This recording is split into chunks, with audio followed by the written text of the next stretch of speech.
आज बात करते हैं सहायक पुस्तक या फिर सब्सिडिड बुक्स के बारे में। ये वो बुक्स होती हैं जहाँ पर जब कि बिजनेस बहुत बड़े लेवल का हो रहा है और वहाँ पर ट्रांजैक्शंस बहुत सारे हो रहे हैं, तो हम इन ट्रांजैक्शंस को अलग अलग नेचर के हिसाब से अलग अलग बुक्स में रिकॉर्ड करते हैं।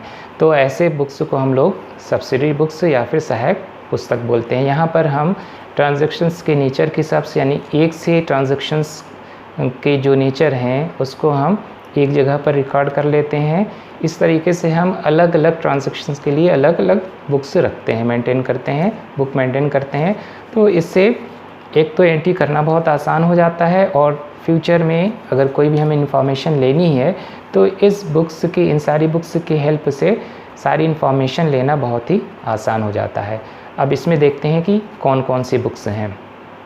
सबसे पहले आता है इसमें cash book, purchase book, sales book, purchase return book या फिर return outward book, sales return book या फिर return inward book, bills receivable book, bills payable book और जर्नल प्रॉपर। तो इतनी सारी बुक्स हैं और इसमें हम अलग अलग नेचर के हिसाब से अलग अलग ट्रांजैक्शन करते हैं। अब बात करते हैं, सबसे पहले आते हैं कैश बुक में।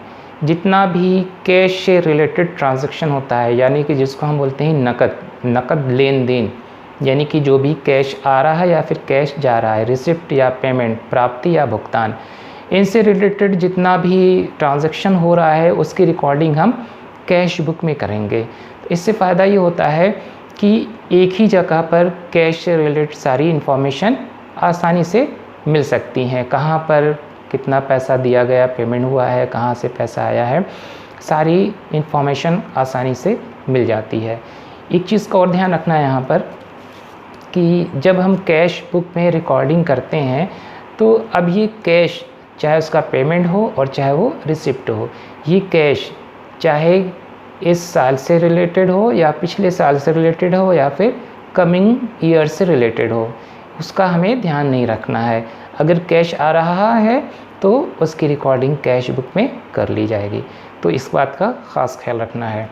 इसके बाद है परचेज बुक, क्रय पुस्तक।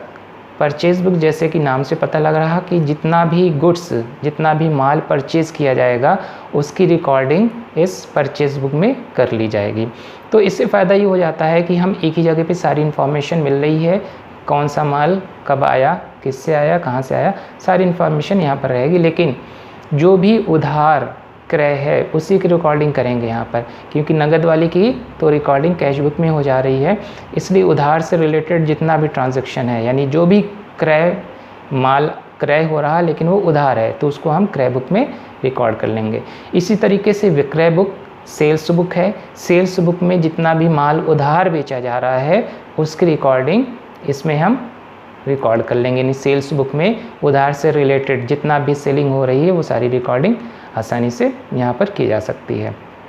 इसके बाद है परचेज़ रिटर्न बुक, यानी कि जैसे माल परचेज़ किया गया है, अब जो माल परचेज़ किया है उसमें कुछ माल डिफेक्ट है या फिर जो ऑर्डर किया गया था उसके अकॉर्डिंग वो माल नहीं है, मैच नहीं कर रहा है, तो इस तरीके की जो भी प्रॉब्लम है, अगर वो माल सही नहीं है तो उस माल को, गुड्स को वापस कर दिया जाता है। तो ऐसे गुड्स को जो वापस कर दिया जाएगा उसकी एंट्री परचेज़ रिटर्न बुक में कर ली जाएगी।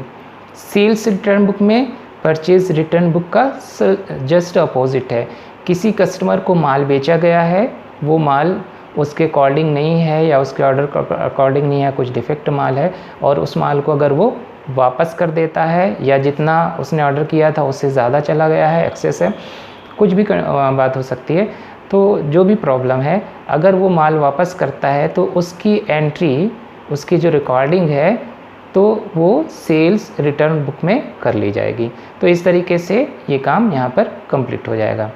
बिल्स रिसीवेबल, यानी जितने भी बिल्स रिसीव्स हैं, प्रॉमिसरी नोट है, हुंडीज़ है, ये सब जो भी हम अलग अलग लोगों से, अलग अलग पार्टी से रिसीव करते हैं उसकी एंट्री हम बिल्स रिसीवेबल में कर लेंगे, यानी कि यहाँ पर सारी रिकॉर्डिंग हो जाएगी और जो डेट होगी उस डेट में हम कैश ले लेंगे, यानी कि पेमेंट मिल जाएगा।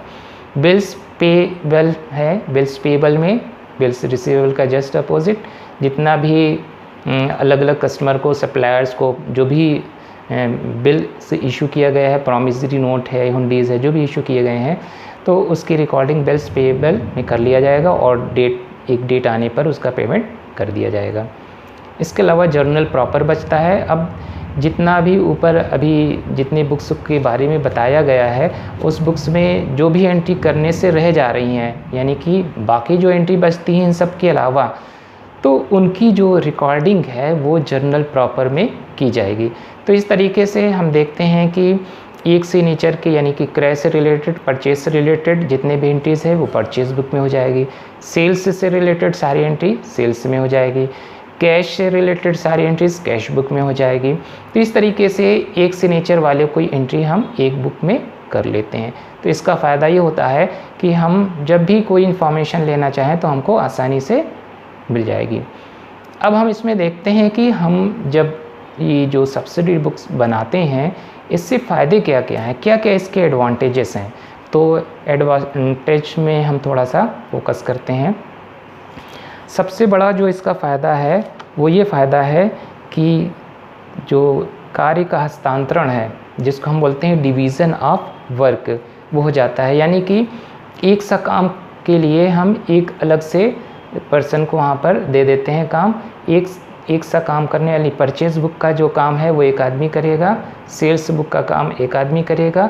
इस तरीके से हर किसी को अलग अलग उसकी एबिलिटी के हिसाब से, उसकी योग्यता के हिसाब से काम को सौंप दिया जाता है।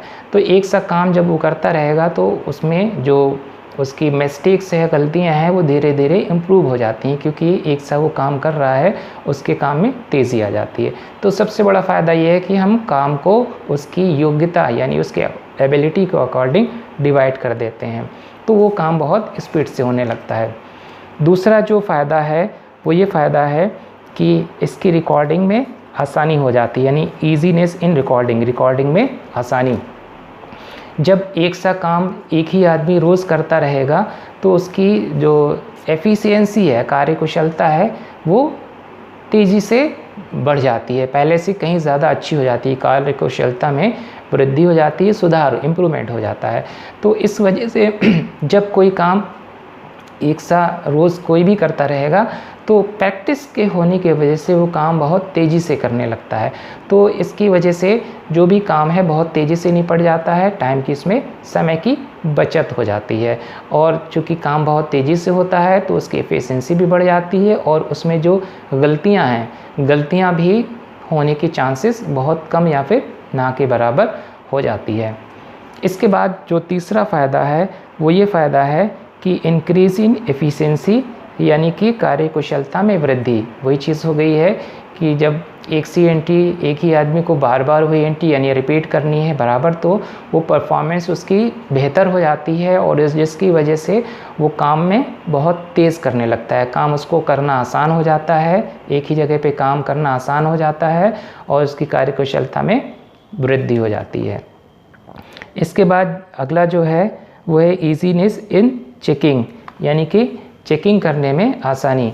सपोज़ करो कि बीच बीच में अगर हमको चेक करना है कि कोई इन्फॉर्मेशन सही तरीके से रिकॉर्ड की गई है या नहीं, जो भी ट्रांजैक्शन है वो सही तरीके से उनकी रिकॉर्डिंग की गई है नहीं, अगर ये चेक करना है तो हम उसको आसानी से चेक कर सकते हैं, क्योंकि हर चीज़ों का क्लासिफिकेशन हो गया है, ट्रांजैक्शन का जो वर्गीकरण है वो किया गया है और उसके नेचर के हिसाब से, उसकी प्रकृति के हिसाब से उसका वर्गीकरण किया गया है। तो कभी अगर क्रय से संबंधित कोई चेकिंग करनी है तो उसके लिए हम परचेज बुक को चेक कर सकते हैं।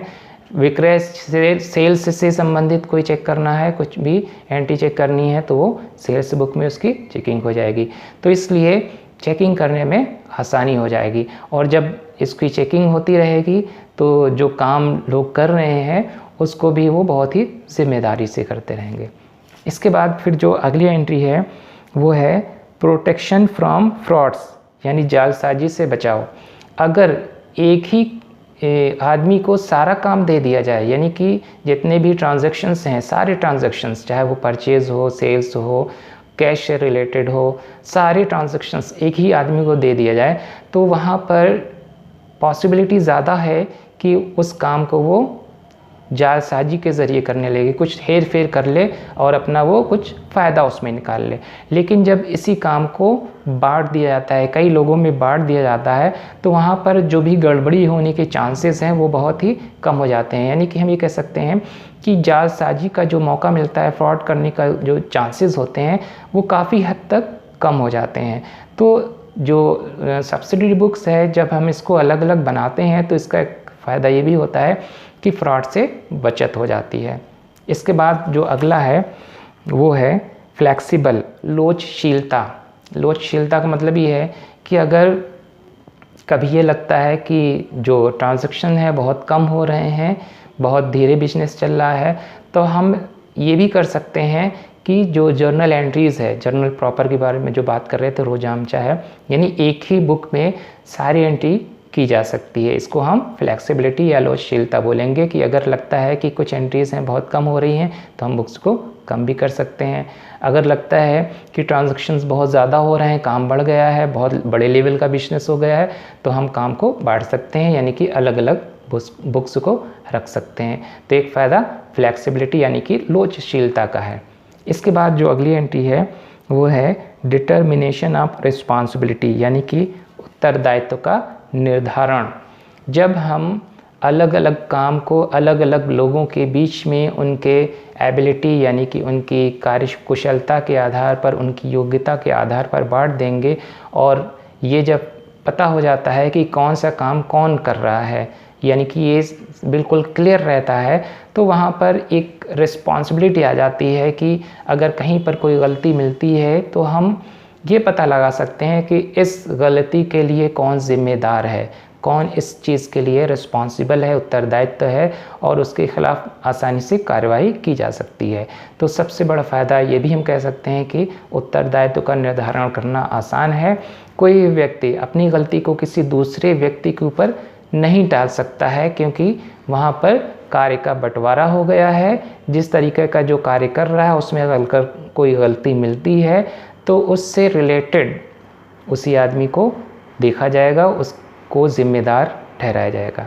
तो ये सब्सिडियरी बुक्स के बारे में जो इतनी सारी इन्फॉर्मेशन दी गई है, इतने सारे फ़ायदे बताए गए हैं, इसमें आप लोग अच्छे से इसको समझ लीजिए, और कोई चीज़ अगर कन्फ्यूज़न वाली है, कोई क्वेश्चंस हैं, कुछ भी नहीं समझ में आया है, तो आप कमेंट्स बॉक्स में ज़रूर पूछिए। Okay, bye.